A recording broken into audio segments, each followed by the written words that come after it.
नमस्कार दोस्तों, हो जाइए तैयार पावर स्टार पवन सिंह जी का न्यू एल्बम सॉन्ग गलते चलते बा। दोस्तों इस सॉन्ग का रिलीज डेट अनाउंसमेंट कर दिया गया है। दोस्तों इस सॉन्ग को 18 सितंबर को global music junction YouTube channel से रिलीज किया जाएगा।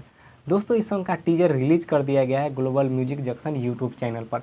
अगर अभी तक आपने नहीं देखे हैं तो जाइए global music junction YouTube channel पर और देखिए पावर स्टार पवन सिंह जी का न्यू एल्बम सॉन्ग गलते चलते बा सॉन्ग का टीजर। दोस्तों सॉन्ग का टीजर काफ़ी ज़बरदस्त है और काफ़ी कमाल का टीजर है। अगर अभी तक आप नहीं देखे हैं तो जाइए global music junction YouTube channel पर और देखिए कैसा टीजर लगा। नीचे कमेंट करके जरूर बताएं। भोजपुरी के ऐसे ही खबर जानने के लिए हमारे चैनल को सब्सक्राइब करें। दोस्तों इस गीत को लिखे हैं छोटू यादव जी ने और म्यूजिक दिए हैं प्रियांशु सिंह जी ने। गीत को गाए हैं पावर स्टार पवन सिंह जी ने और प्रियंका सिंह जी ने। तो 18 सितंबर को global music junction YouTube channel से इस सॉन्ग को रिलीज़ किया जाएगा। हो सकता है तो यह सुबह में ही इस सॉन्ग को रिलीज़ किया जा सकता है।